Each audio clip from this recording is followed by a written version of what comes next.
Hello, everyone, and welcome back to Shaded. Yeah, how are you guys doing today? How you doing today, girl? I'm great. How are you? Sorry, we just came back from brunch, so we're like very full. We had a little mimosa moment.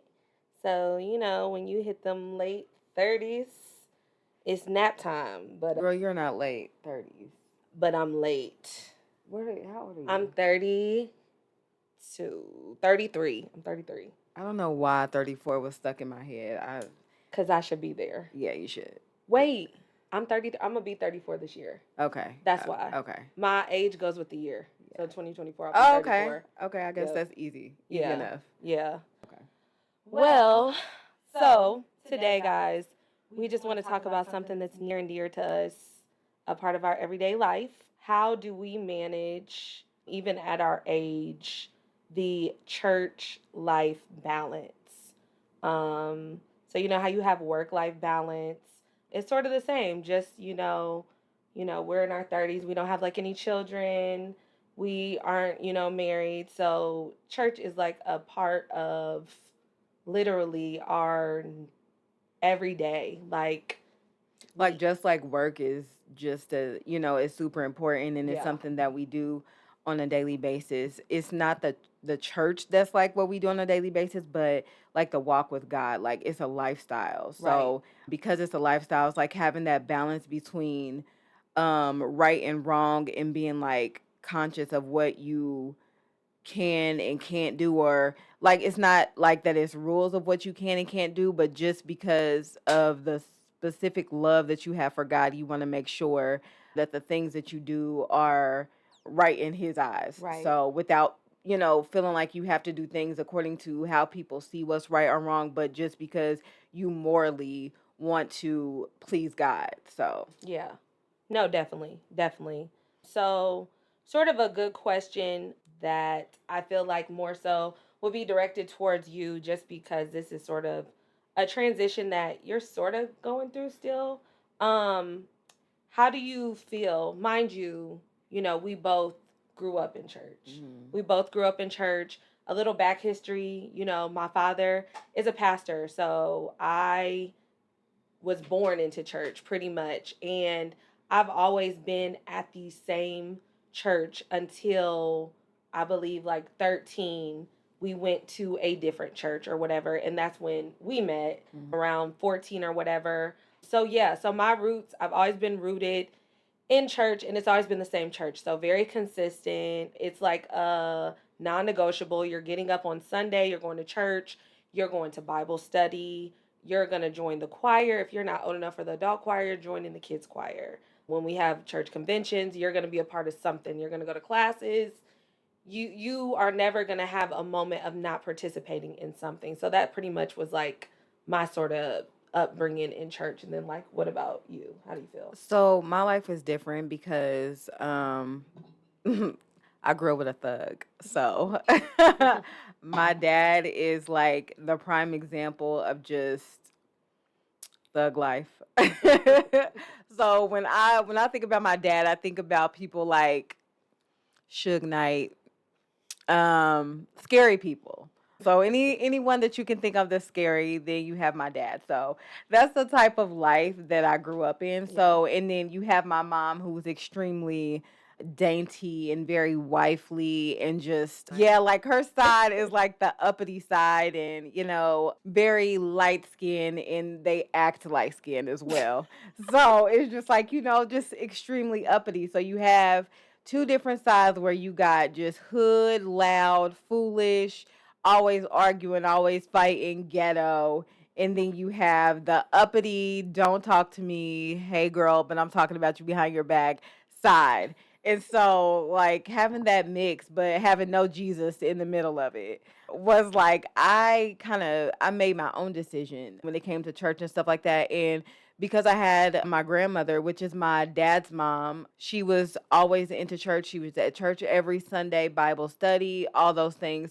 So I started going to church with her when I was very, very young. And I had like, I don't know when I knew that I knew how to sing. It was just like always a thing for me. I don't remember what that age was, but because I was so interested in singing, it always drew me to church because the choir and all that stuff. So I just started getting into a lot of different things. And my mom, she encouraged me to do a lot of different stuff in the church. And, eventually she started going herself. But, I very early on, I made my own decision to just, join church and stuff like that. So, like I said, like I didn't have any pressure on me to do anything because Right. it wasn't something that anyone else in my household did. I didn't have to get up and go to church. I didn't have to go to Bible study. I didn't have to do anything but what I wanted to do. So having that freedom to like choose very early on, I think it allowed me to have more of a free relationship because it was something I chose and not something that I had to do. Because being me, I'm the middle child and I'm a rebel and I always do what I want to do. I always have been like that. And I'll probably do the opposite of what you tell me to do. So here's these people in this household that's just cussing up a storm, ghetto, nuts, dainty, rude. And then here's me in the middle of that. I'm hood, I'm dainty. I have an attitude problem. I'll probably slap you. But in the heart of it all, I love God. So there's that. Okay, so and I've always wondered, like, since you made the decision to go to church on your own, like nobody made you go, and then me not necessarily being forced, but it was like non-negotiable, I had to go. Do you feel like it was harder when you got older to say, like, I want to remain here? Because when you're younger, you sort of lock in on something. So you're like, Mhm. okay, I'm in this choir. I have friends here, Mhm. and it's me getting out of the house. And, you said you got hood and holy and arguing and, all this, but it's probably like at church you found a different type of peace. Yeah. It was a different feel. Do you feel like when you got older that you always wanted to basically like keep going to church, or do you feel like when you got older you was like, I want to experience the world and see like what's going on out there, because you always had the option? Yeah. So that's why I always feel like someone who has the option is always harder, because it's like temptation is so much easier because no one's telling you like, oh, I haven't seen you in a week at church, or Yeah. your parents aren't like, you see me getting up, you need to get up. Yeah. Yeah, do you feel like that was harder when you got older?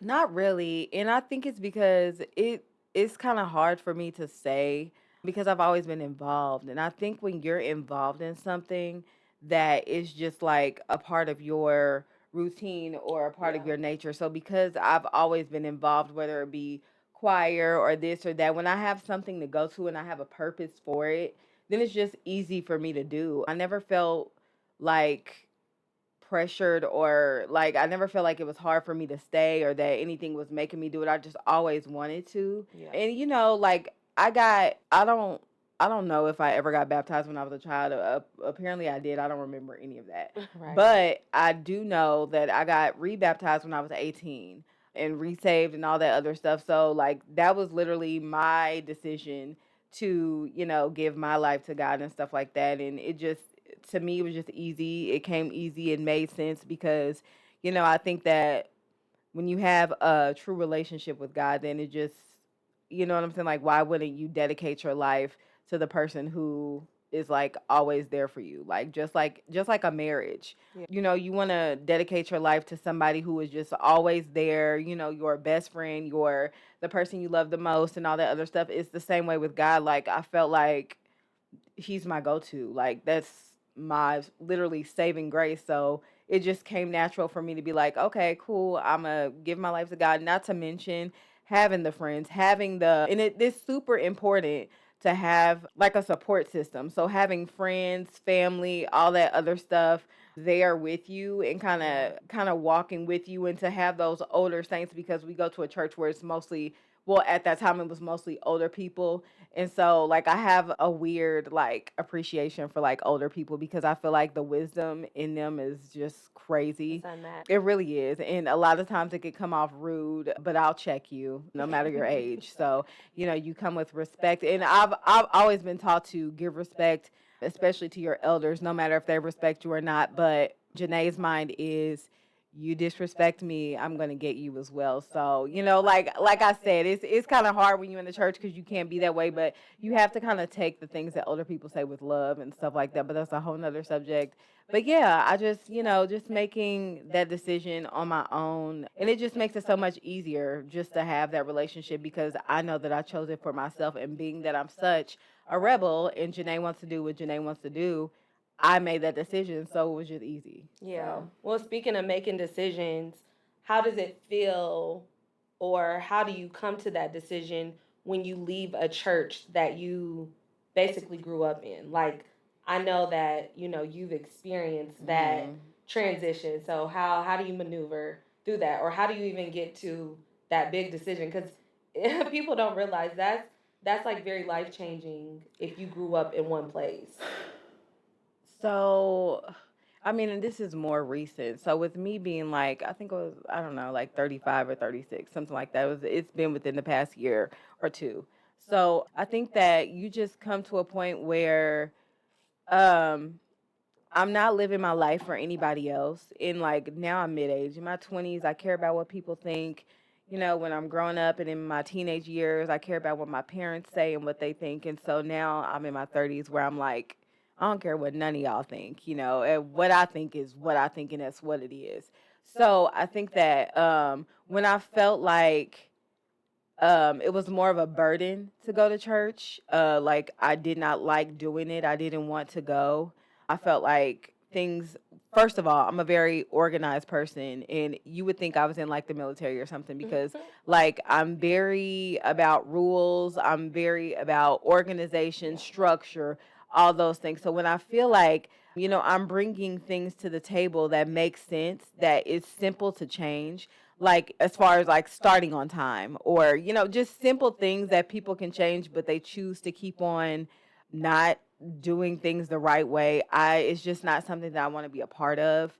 So as hard as it is, I had to realize, my grandparents, my grandmother, my aunts, my family, none of those are going to go to heaven or hell for me. I'm not feeling spiritually fed because I'm actually irritated before the word even starts. So I'm really ready to go after I get done singing or ministering or whatever you want to call it. And then when you think about it, when you're ministering to someone, you're really like ministering to yourself as well. And so whatever comes out or whatever, it just, to me, it's like a reflection. So it's just like, I felt like none of those things were sincere anymore. And so with it not being sincere and not so much that it was fake, but it was just like I was so It was annoyed that I like putting on can't. a show every. Yeah, or not even putting on a show because I meant what I said when I was singing the Like going words that through I the was motion singing. almost. But yeah, it was just like there's a block. Like I know what I'm saying is Yeah. real. I know what I'm saying or what I'm singing about is how I really feel, but there's such a block in there. It's kind of like blah. You know what Yeah. I'm saying? Like I know what I'm saying is real, but I'm not feeling it. Right. So because I wasn't feeling it, it was just easy to make that decision to be like, okay, enough is enough. I gotta go. I've stuck it out as much as I can. I cannot stick it out anymore, so I'm just gonna have to find somewhere else. And in the midst of me looking for somewhere else, I just, things just naturally happened organically. And so, like, I never really got a break from church because I just ended up singing somewhere else. And I've been there for quite a while now, Yeah. but, I never really took a break from it. And so now that to be honest, now that I've been out of it and I've seen somewhere where it's structured, it's like by the book. It's like I love that. I love knowing when I'm going to get out of church. I love knowing that church is going to start on time because they have a time watch, and when it's 0, then they go live and they start. I Right. love They're on knowing it. that at this point is when we're going to have tithes and offering. I love knowing that, oh, I'm supposed to be on stage at this time because this is the time it starts. Like structure is like my thing.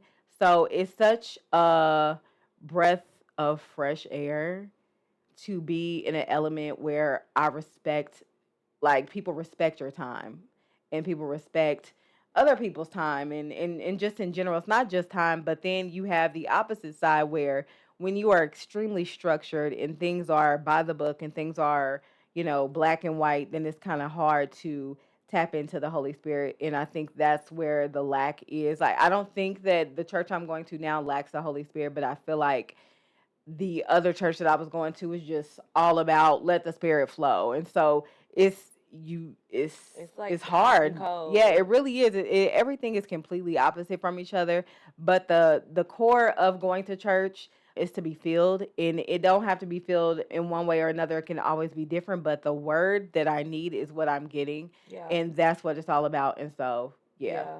Yeah. And it's crazy because, like, we sung together for forever. Like, Mhm. we went from choir to a group to a praise team. So we've always been singing together. So, when she did decide, to move on or just, find somewhere that was fulfilling for her. And I definitely, understood. Like, you can't take anything personal when it comes to someone's salvation because it's very selfish to think that you should have to stay in one place because that's where you're used to, or that's where your family goes, or that's because you're needed there. Because a lot of times you could be needed somewhere, but your needs aren't being met. So I definitely, it's bittersweet. It was definitely bittersweet just because, I looked to my left and every morning I know that I was always going to be singing with Janae. So it's almost like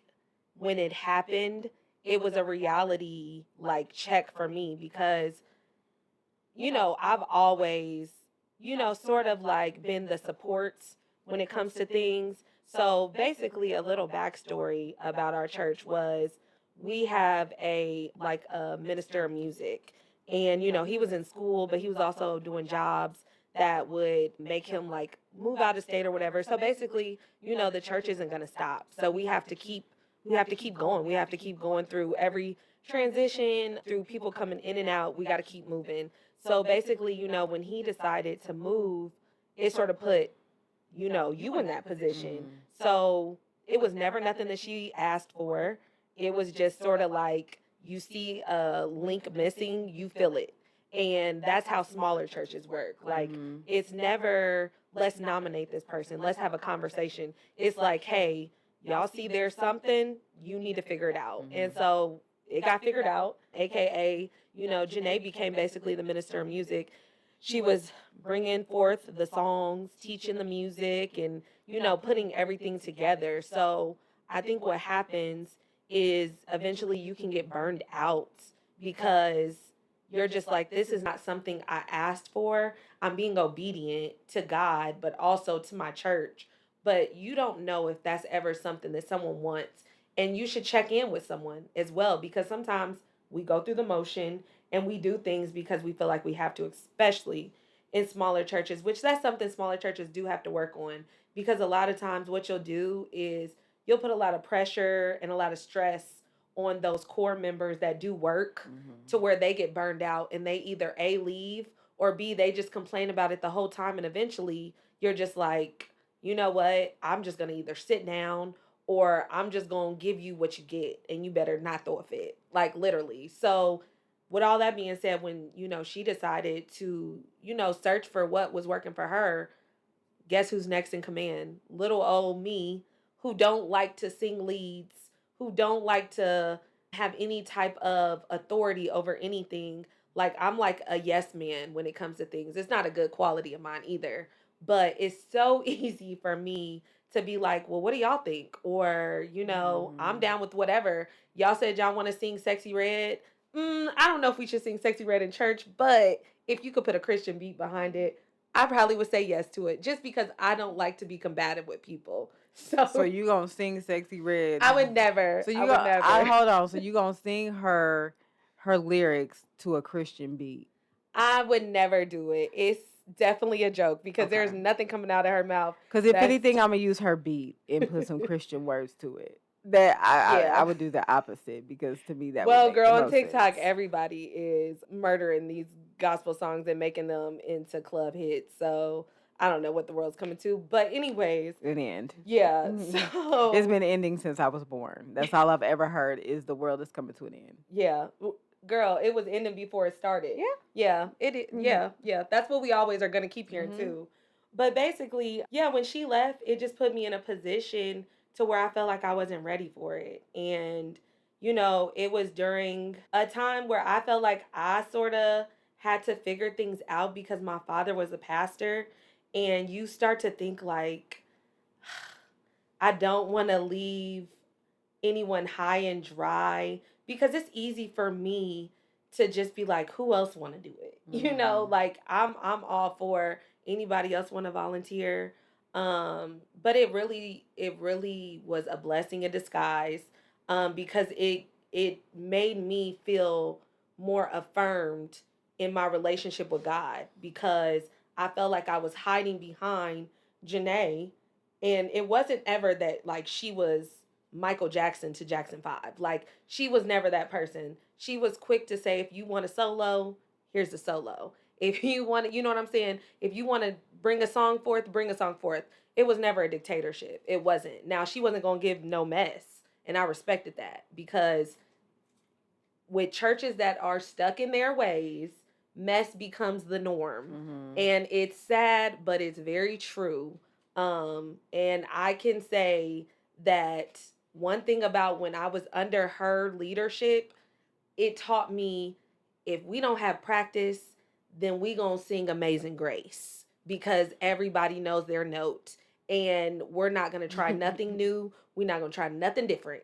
And I appreciated that, because it made me realize, like, if I'm okay getting up there sounding a mess, then maybe I need to take a seat, because that's disrespectful to God. Really, I never want to give him leftovers of anything. He should always be the main entree. So if I can't take 2 to 3 hours out of my week to rehearse these songs, then maybe you need to redirect your attention. So it just taught me a lot in leadership. Yeah. It taught me a lot in leadership. It taught me a lot in standing up for things that I feel should be different. It made me even grow a relationship with him to where I was like, you know what? If I lack confidence, then that means I lack faith. And if I lack faith, that means I don't trust you, God. So it definitely was like a blessing in disguise, sadly. But at the end of the day, people always say when Janae sings with like me, her, and our choir director, you guys sound amazing. Like, it's like you guys never left. And it's just always been there. It's always been there. It's never left. Without rehearsal. Yeah. And I think it's just because when you sung with somebody for so many years, you guys have a sound, and that just never goes away. We will sing hallelujah till you come again.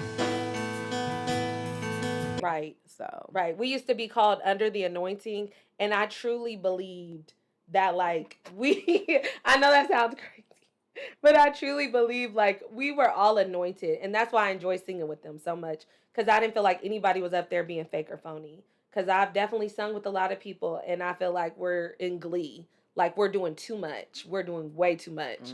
And the one thing I will say about my church is the spirit is always going to be there. Now, sometimes you may have to maneuver through some stuff to get to the spirit, but that's another thing it taught me when you left, was to tune things out. If I'm singing a song that ministers to me and everybody wants to sit and look at me like an owl, like they don't know if I'm speaking English, I have to realize that if it's personal to me, Rachel, who are you really here for? Yeah. And so I learned that, because I definitely was taking it personal at one point. I'm like, do y'all not understand these words? Like, y'all woke up this morning and y'all not feeling it? And it's like, okay, Rachel, calm down, because you're not about to scare these people into like feeling these words. Yeah, you can't make people feel something that they don't feel, or everybody praises different. Yeah. So yeah, I feel like I definitely still miss her, like, beside me, because it's so easy. But it's like, you know what? It's not always going to be easy, and I understand that.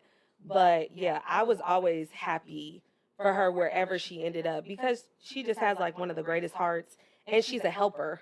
Like, she is a helper. So one thing about Janae, she don't do no mess, and she don't produce no mess. So that's why I've learned, don't play on her time. Don't play on her top. Because I'm going to be all on your top and bottom. No, for real. For real.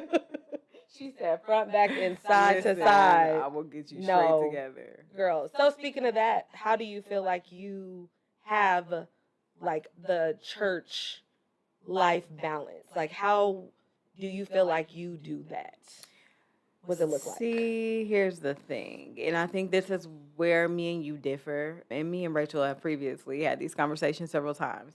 So the thing is, Rachel has an expectation and a target on her back and her front as well because she's the pastor's daughter. And so she's expected to, be perceived in a certain manner where I'm expected to act like a hood rat because that's where I come from, hood ratedness. So if I'm acting like I got some sense, there it's a surprise to people. Whereas if she's acting like she's got some sense, it's because it's expected of her.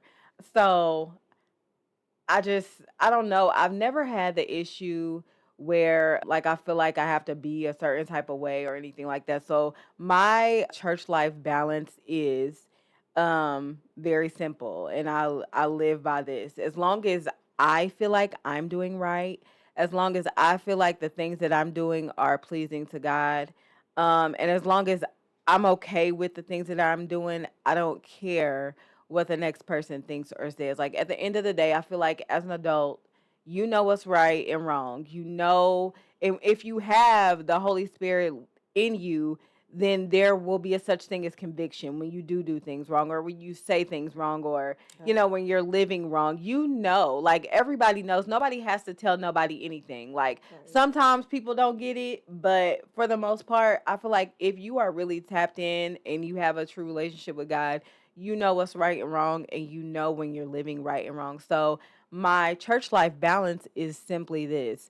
When I'm in church or when I do things that, pertain to the church or anything like that, then that's what I do. But when I'm outside of church and I'm living my life, um, I think number one, so here's the thing. I'm old. I'm 37. So I choose to like kind of stay out of like social life. Like I'm really like a homebody. Like I when I in the crazy thing is when I turn up and I have a good time, then like I'm Tina Turn Up all day long when I do, which is very, very seldom. But it's just like I don't know, it's just not my style. It's not but the funny thing is I was at a concert a couple weeks ago and it was just a bunch of you could tell when people like live their life for church, like that's literally their highlight. And you can tell when a person lives their life for the devil or for the club or whatever. The opposite will put me like in the middle but scoot me a little bit over closer to Jesus because it's not that I'm in the middle of that, but it's that I can have a good time and I have fun. And I'm not going to pretend like I'm perfect and I do things that are right all the time because I can roast, I can do a lot of things. I might have a cocktail or two. I just Drink. really a one because after one I'm done. But from the mimosa that I didn't drink all of this morning when we went to brunch. But you know what I'm saying? Like I don't know. It's just I don't want to. Um I Yeah, don't, and I think yeah, the reason why I don't want to is because I've come to terms with this life is just somewhere where we're passing through. And because we're passing through it, all this work that I'm putting into church, all this work that I'm putting into trying to do as best as I can and live a good life, like I'm not going to get into heaven just because I was a good person. I that doesn't matter. I mean, yes, we are supposed to be a good person, but really giving your life to Christ, you can say, okay, I'm saved. Now I'm going to do whatever I want to do and really try to live right. And I just choose to do the best that I can and living right because I literally don't want to go to hell. And it's just that simple. And it's not out of fear, but it's out of the relationship and out of the love that I have established with right. God. Like, because he's so good to me, how dare I disrespect him in a manner Exactly. to where his light doesn't show through my life. Right. And so because I sing and I'm in so many different public platforms, I am mindful of the way I act. I'm mindful of the things I do. I'm mindful of the things I say as best as I can. But do know that you will get the business because And in the will. back ground of me, I have the hood, but in the front of me and moving forward, I try my best to live as best as I can. So there is my balance. My balance is leave me alone and you won't get it, and I love God, and that's just it. No, that's Church life balance. no, that's good because I know somebody told me that the way you should look at your relationship with God is as a relationship with a woman or a man. That's so true. You know, it's like when we're in our relationships, we don't want to let our boyfriends, our men down. Or Like, hurt them. we don't want to hurt them. We don't want to do anything that will upset them. So opposed to saying, oh, I know I don't need to give this guy my number or go on this secret little date with this guy because my man may break up with me. Mm-hmm. No, I need to look at it in the lens of I don't want to hurt him. I don't want to upset him because I know that if it was on the other, side of it, then I would be hurt by it. So I don't want to ever see him hurt. So that's how you should look at. Which goes into the do unto others. Yeah. It's the same. Exactly. So you have to look at, your relationship with God through the lens of your relationships here on earth. Mm-hmm. Like, of course, we don't want to disappoint him. He doesn't disappoint us. Yeah, we don't get our way because a lot of times it was never for us to have. So, really, I thank you, Jesus. Like, thank you for holding that back from me because I probably never should have had it or I would have mistreated it if you did give it to me. So, or it just wasn't for me. Yeah. And that comes with maturity in the spirit is knowing what's not for you and accepting that it was never for you. It's just something you wanted. So I know she spoke a little bit about, not she, you spoke, spoke a little bit about how like me growing up with, my father being a preacher. So a bullseye is on me and, people are going to always have their opinions. And that's probably what turned me into a yes man because I always knew that if I did something in the dark, it was going to be brought to their light. I'm not even going to say God's light because people are judgmental. And it does not matter if you are the peasant's child or the preacher's child. People are going to judge you. If you're wearing red on a Thursday, why would you wear red on a Thursday? Like, people are going to find something about your, yes, they're going to literally, they're going to find something about your life to nitpick. And when I was younger, I really let that shape and mold how I lived my life. And I was never happy. Let me not say I never was happy. I wasn't happy when it came down to something that I may have enjoyed but had to second guess. I think it was until you met us because when I met y'all, yeah, no. Definitely when I met them, my life did do a whole 360. And it's almost like crazy because when I look back, like in retrospect, it's like y'all really did change me a lot. And I'm really thankful because you know how you'd be like, I wonder how I would have been if I never met such and such, or if I never, and I really feel like I probably would have been like wearing skirts to my ankles. I would have been wearing like Maxine shawls. Right, looking like Sister Mary Clarence. I really feel like I would have on Clarence. No. I would have probably really been out here like a Quaker. Yeah, girl. I just remember like the first time like really meeting you, and I was like, she's such a square. Like, oh my gosh, I'm so square. bored. Like, I'm bored with this little girl.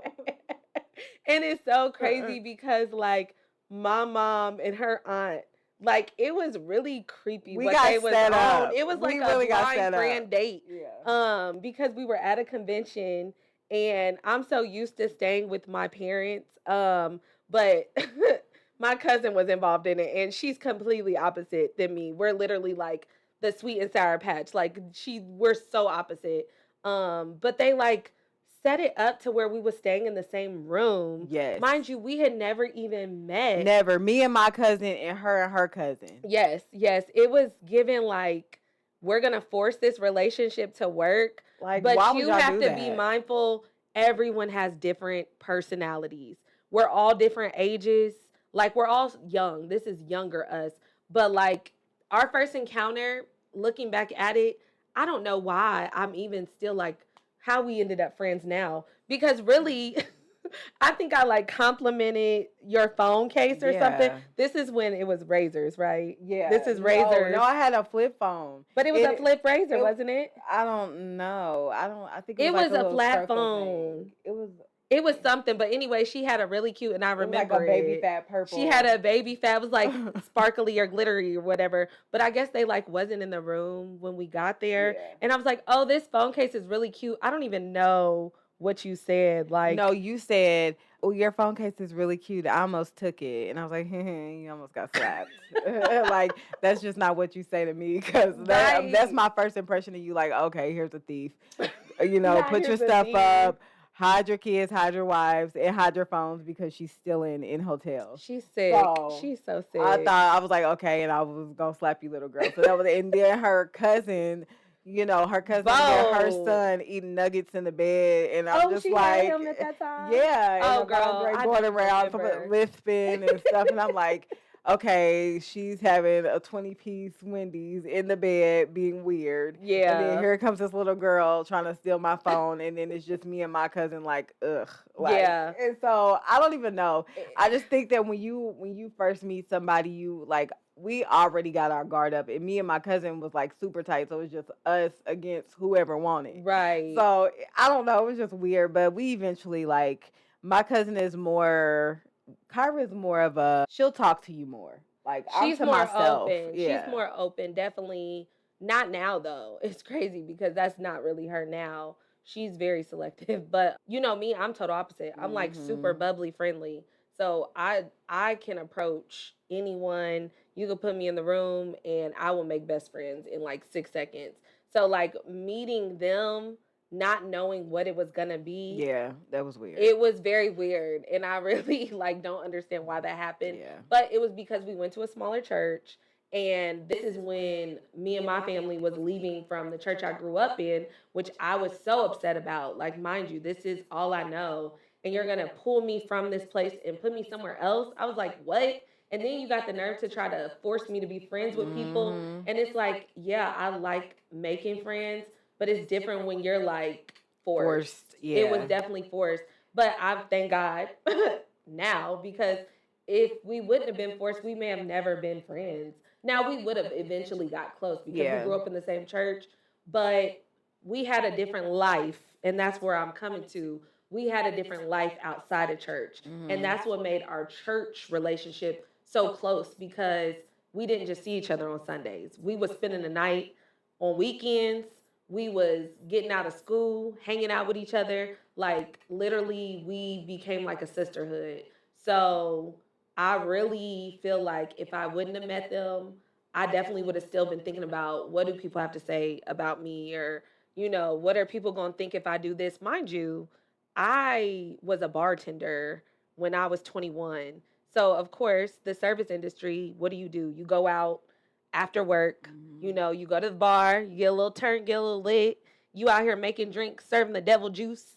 So, but I also think, and not to take credit for your lifestyle, but I think that because of the type of dynamic my family has, like they are really big about making you feel like you are everything. It's like empowering. It's a super crazy confidence that you'll see in the biggest blackest monkey in my family. You will see that same confidence in the skinniest petite. It's like they all have the same confidence, and it's because we are made to believe that we are like I'm that person. Yeah. You know what I'm saying? And so I feel like because we have that in us, anybody that's around us, we instill that in them unintentionally, but it's just because it's like, hold on, like you don't think this of yourself, like why is that? You don't think you're good enough, like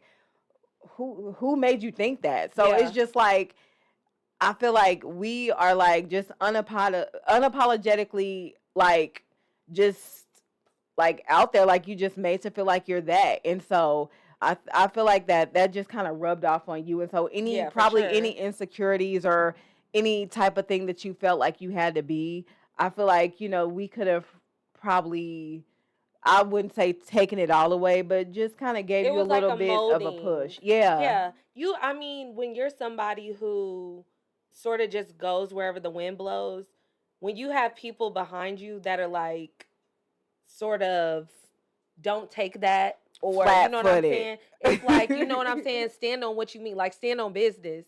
Solid Business. ground. When I when Yeah. when they talk about solid ground in the Bible, You got to be you're anchored though. You really do got to be anchored. And that's so true though, but you don't realize that you have to have people around you that are like that if you're not that person, because a lot of times what will happen is you will get walked over. Mhm. And if the people that you love make you feel like your decision matters or your choice matters, then nobody else in this world can tell you any different. Yeah. So, the way in their family, that's how they were brought up. Like, if this is what you want to do, you do it. And ain't nobody gonna check you. Ain't nobody gonna tell Mhm. you that. And I'm not saying my family like was the opposite or like weak, but me and my father are a lot alike. We're very Like you say, yes men and yeah, people we're yes, pleasers. we just do things because it's easier. Like we go with what's easier, and sometimes we'll take on a burden or a weight that was never for us to take on because it's just easier to do that. And the thing is, what's easier most likely is never the thing to do. The easy road, most of the time, if you think about it throughout life, is never the right road to take. And I think that's why when you talk about us being so solid and like us being the way we are, I think it's just because we all come from hard backgrounds. And, so when you raised by somebody who had to be a certain way, you know, it kind of projects off to you, and it's like a generational thing Yeah. that just goes on and on and on. And I might not have dealt with the same hardships that my parents did, but because they did, they instilled things in a certain way in us because that's how they learned it. And Yeah. it just goes on and on and on and on. And I just Yeah. think that, like I don't know. Like I love my family because of how outspoken, how honest. You're not gonna get a lie out of them unless they lying to save their own selves. But you're not gonna get a lie to make you feel good. You're not gonna get sugar coat. You're not gonna get any of that. You're gonna get the real every single time. And I love that because I don't have to worry about what the world says. Because I know if I look nasty, my sister is gonna be the first one to be like, They're "You gonna look tell you. nasty. Go take it off." Or just in general, like I Yeah. love that about it's a love and a hate because at the same time, shut up because nobody asked you. But you know what I'm saying? Like Right. It's like I ask just when you're being yeah, asked. don't tell me nothing Yeah. because you look nasty too. And you can look the best you ever look. But Right. since I look Don't be nasty, feeling now good you on look nasty and you got a corn on your toe. So it's just I don't know, but yeah, No, for real. it's funny. My family is just Yeah. who I don't even know how we got on them, but yeah, I just feel like that it's kind of like a cult.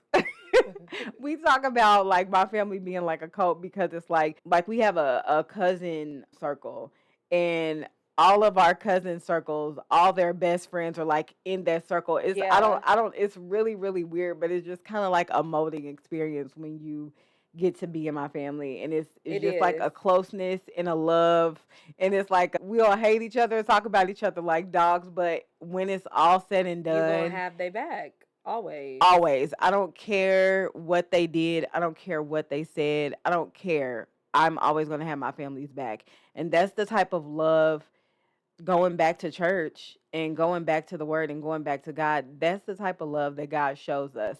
I don't care, yes, he cares what we do. Yes, he cares about the things we say and he cares about the way we are. But to have the type of love to be like, even though you did this, even though you said that, even though you are this way, I still love you no matter what. I Right. still have your back.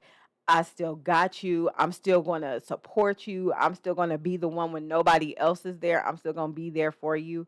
And that's the type of love that I love to display. So, Yeah. Yeah. That's true. That's true. I feel like you gotta have the love that you even have with your family. It's like a bold love. Like at the end of the mhm. day, no one can say nothing about, God is our father. And he's telling people, can nobody say nothing about my child. Like, Mhm.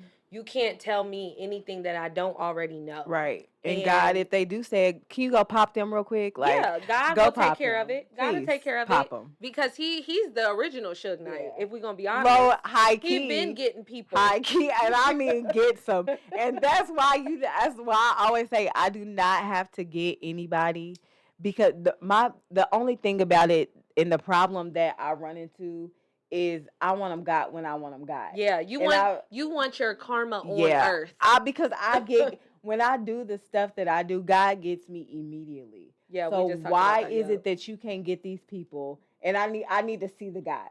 I don't want to hear about it. I want to feel it, see it, all the senses. I want to know that you got this person, and I want to be able to see that, because it'll make me happy. Yeah. So if you want me to wait on you and be still because that's your word, go get them, please. Quick. But God, see, that's the thing. God's like, I'm not a magician. Yeah, and I'm not your genie. So I get them when I want to get them, if I want to get them. Yeah, so, because his get back is way worse than whatever get back we thought we was going to. You know, our get back is like, it's going to sting. And it may hurt, like, you know, maybe for some weeks, a month. Yeah. But God's get back is that kind of get back that it make you be like, dang, that was like, I lost my house. You think, y'all think, I'm just going to slice his tires. I'm going to do this. I'm going to do that. Okay, he's going to get new tires. He's probably going to get a new car. He's going to get insurance money, depending on, it's a high percentage of us that ain't got no insurance. But that's okay. He's going to hustle and he's going to get those things back. Right. But God has a way of not just getting you, but having you remember that he's the getter. You get a lesson. It's almost like a reoccurring get. And it's like, a lesson to it. Like, if you slice my tires, I'm probably gonna slice your throat or whatever. Jesus. Like, if you do something like that, I'm gonna get you back or whatever. It's gonna be an ongoing get or whatever. But I'm never gonna learn a lesson from that. Yeah. But when God gets me, I learned a lesson and it won't happen again. He's gonna take you to school. Real quick. ABCs and 1, 2, 3s. And I learn my lesson every time. And then every time I learn my lesson, I be like, you know what? I shouldn't have did that. Speaking of which, this is totally off subject, but I just got to tell y'all real quick about the getter who was God. So, I one time, like, this is when I was like 18, 19, right? So, I had just got paid, had a full check, had a heck of overtime. I was good. It was almost Christmas time.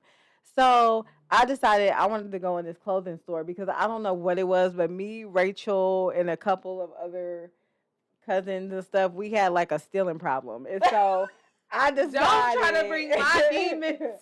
Listen, so you know how people always say, tell on their stuff. You can't get me because it's been a long time. I'm not. The store is not even open no more. I don't recall that. So anyway, I'm like, okay, I'm about to get this shirt, but I don't want to pay for it. So mind you, I have a full check in my purse, blah blah blah. So I'm just gonna get it or whatever. So I took the shirt, whatever. I went out that night to a club downtown. Me and my sister, I was stupid and left my purse in the back, like on the floor or whatever. So me and my sister, tipsy, coming out, laughing, hee, kiki. Next thing we see, all her windows are busted. My purse with my full check for Christmas, gone. All of our Christmas gifts, everything we had, gone. All that had to be replaced simply because I stole a little funky $10 shirt. So when I say God gets you, but he gives you a lesson, immediately when I saw that, I knew why that happened. Conviction. I knew it was because I was stealing and I had no reason to steal. Even if I had a reason, I shouldn't have stole it. But that's what I'm saying. Like, he gets you in a way where you will learn your lesson and know that you will never do it again. Yeah, no. And there goes that immediate. Right away. You gonna go 24 hours without it? Yeah. You singing grinding? Well, I'm gonna sing grinder. Right. So you gonna be grinding your teeth on the way home because these windows is flapping. That's nuts. That's crazy. But that's how my life is. That's why you can't play with that spirit. Don't play especially with when it. You know you're supposed to be doing right. Don't play with it, don't play with it, don't play with it. Come on, baby, don't play with it, don't play with it. I feel like when you know that you know and you're supposed to be living a holy life, like right what? When you know. Sometimes I be like, Oh God, why do I have to feel conviction? Because sometimes I just want to Yeah, do something that me I too. know I'm not supposed to be Me too. doing. And I be like, I can't even enjoy Nope. it because the conviction comes on so strong that it be like, Lord, you really are not playing. Hmm. Like, I'm afraid to do that. And that's how I want to look at things in my life when I get, when I'm saying closer to God. And it's sort of like, at one point in time, you may have loved to go out, Hmm. drink, do your thing, have fun. But the way God works is when that relationship start getting stronger, you don't have those desires Mm-mm. anymore. And that's when you know you're really building a relationship. Because Hmm. there's a difference in saying, I know I shouldn't do this because God won't be pleased.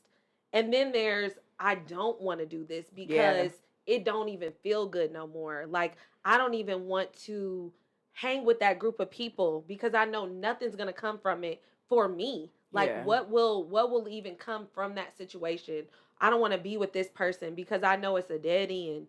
And it's like that's how God works in us. Yeah. Is eventually he shows you the things that really they shouldn't be appetizing anymore. So when it changes from fear to love, so I'm not doing it out of fear because I'm fearful that I'm gonna go to hell, and then I'm not doing it because I love God too much. Yeah. It's two different things. Yeah. You can, first of all, we weren't given the spirit of fear anyways. So you're not supposed to operate out of fear. You're supposed to operate out of love. And when you have a true love for God, then you're going to want to do those things because you love him. And once again, because you don't want to disappoint him. And it's just like your parents. You don't want to disappoint You or hurt don't. your parents or who you love or anybody else. God is the same way. You The don't. difference between them and God is literally the only one who is able to do anything and is all literally it's one thing to be most of the time there or nobody can pick up their phone 100% of the time. Nobody can be able to listen to your problems, your issues, what you're going through, know what's going on 100% of the time, but God does. And that's what separates him from everybody else. So you Exactly. would think that we would gravitate more towards the one that's really for us. Like he knows everything from the wedgie I just dug out and still got that mayonnaise and put it on my man's sandwich to That's so me unsanitary. me rolling my eyes because he asked me to go get him the sandwich and I didn't want to. By the way, disclaimer, babe, I've never done that and I never would. That's disgusting. Because I don't want Roll the I don't tape. want no butt sandwich either. Roll the tape. I don't want no rum sandwich, so I would never do that. Gross. But yeah, but that's what I'm saying. Like that's Yeah. the thing, and that's what church life balance is. Church life balance is still being able to be the age we are, be young, be vibrant, Have be able to fun. live your life, be able to have fun, be able to do those things. You don't have to like live a boring life and feel like you are like such a saint and can't do this, can't do that, just to be able to have that balance in life. Be able to be who you are, have fun, chill, and all that other stuff, but also be about your father's business. And Yeah. there is a balance and a way to do both at the same time. Definitely. Yeah. Definitely so. Okay, lastly, can you name a time where you felt like judged by a saint for living your life? All the time. But let me see. Like a One moment. time, my auntie, and I don't care if she sees this, auntie, she gonna call me, talking about, yeah, they was this girl, and I'm saying names because you lied. And I want you to know to this day you lied because she told me don't say nothing to her. So I hope you look at this. You lied. So yeah, she gonna say, yeah, told me she seen you in the club and you was drunk and stumbling and all this other stuff. And she believed her and all this other stuff. And you supposed to be in Christ and all this other stuff. So I'm like, that's weird because number one, I've never been a drinker like that. And when I do, it's never in a public place. Like Not a we, tacky, you know what I'm saying? yeah. Like we're the type of people to where we'll do that stuff in the house. In the house, like We're chill not, yeah. vibes. And so I knew that was a lie. Yeah. And the fact that she believed her little raggedy person over me, and you don't know that that was true because you weren't there. But I felt judged immediately because my thing is, if I was, that's my business, which I was not. But the fact that whoever this clown was decided to say they seen For me, whatever what reason. you know what I'm saying? Like people will make up stuff just because they see a light in you that they don't have. Exactly. And so because of that, they're like, oh, well, you think she's all that? Well, guess what? I saw so and so in the club. And you get this all the time when you are saved. I saw them doing that. I saw them cussing and did. I saw them doing stuff. Yep, sure did. But I'm the type of person where I'm super 100 about what I do and I Right. say. If I did it or if I said it, I will say I did or I said it. But you know, like those types of things, those are the things that draw young people away from the church. Because the Exactly. thing about it is, just because I'm saved and just because I'm in the church, yes, I am supposed to be corrected. Yes, I'm supposed to be told when I'm supposed to have the wisdom of older people. So you are supposed to tell them, but it's one way to be loving about things. And it's another way to just be like, yeah, I heard. Because then when you say I heard, I instantly think, oh, you're a gossiper. Or, Yeah. okay, you listen to gossip. Yeah. Okay, you're worried about me, so you're having conversations about me where I'm not there. Those things are not of God either. So, you know what I'm saying? Like, it's really neither here nor there. But Keep your yeah, mouth off yeah, people. That's period. really what it comes down Yeah. to. Is keep your mouth off people.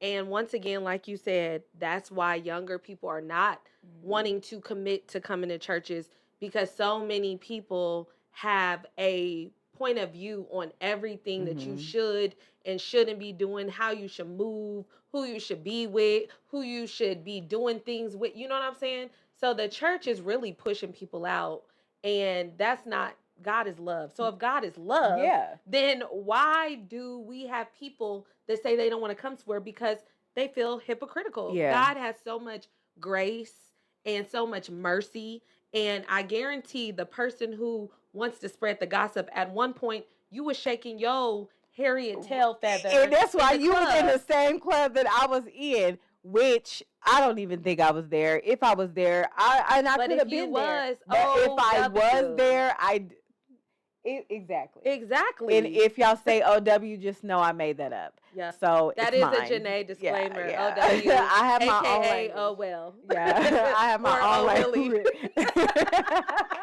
Oh Willie. Right. Wherever the W brings you, that's where let it be what it be. But seriously, Yeah, no, but that's and to this day, I'm still angry about that. And and that's us. and let me tell you why it's not forgiven, because never tell me something that I can't go and be like, so where was I and what time was this and what was that, and be able to confront that person. Because if that were true and I really did it, Yeah. why can't I go ask her if that was something I really did? Right. Or, oh, so Receipts. you so close, you saw me?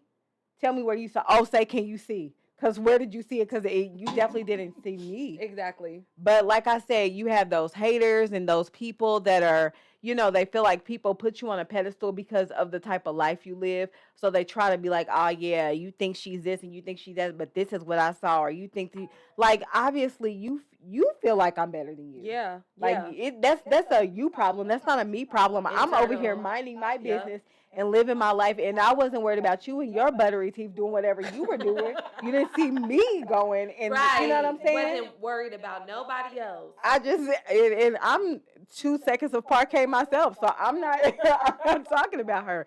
Send me a whitener. Sponsor me. I can clap. Please script it. Help me, God. Stop, and better not zoom in. Listen. With all that being I don't said, need you to show me Orville or Redenbacher. I know what's there. Okay.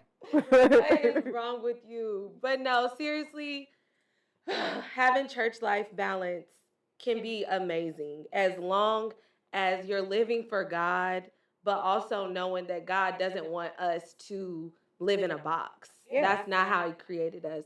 He wants us to enjoy the pleasures of this world. He wants us to travel. I mean, He created all these places. He wants us to, you know what I'm saying, encounter other people. How are we supposed to experience life if we don't fall? Yeah. So that's one thing that I love about God, is that, He put us on earth for a purpose. We're going to serve Him. And yeah, I just feel like, once again, God is love. We should love each other. Us being young in this walk, every day we're learning. Every day we are literally learning. And I'm okay with that. I'm okay with messing up and being corrected out of With love. love. Being corrected out of love. And let me say this to the older and the seasoned saints. Allow these children and these people that are coming up in the church, I'm not saying allow them to be foolish or allow them to do foolish things or bring the world in the church. However, allow these children to make a decision on their own, allow them to live a life on their own to where they can learn their lessons on their own. And I think that's the difference between me and you, because you were kind of forced to live a certain way, and because I chose, I had to learn some hard lessons on the way, because of what I was used to, and they had to shape me into being who I am today. But allow these children and allow these people coming up, um, you know, in God to experience those things on their own. Yes, give your wisdom and things like that and your testimonies and things, because it can change the heart of people. But do not force your things down, or your beliefs or your thoughts or anything down anyone's throat. Allow people Right. to make the choices on their own. Be there to guide, be there to pray for and help when asked. But other than that, let these people live their lives. Exactly. Period. If we're supposed to live in God's image, then leave it where it's at. Take a picture. It'll last longer. Yeah. So I just, And next time, take a picture of me when you see me stumbling in a club. Take a video and then run tell that. Run and tell that. Yeah. But no, yes. So we love it here, basically. Yeah. So thank you guys for watching. We love it where? We love it on this journey. Yeah. Straight and narrow path. Straight and narrow. A little detour, but that's a little okay. Crooked, just a little crooked. Little crooked smile. All right, guys. Have a good one. Bye.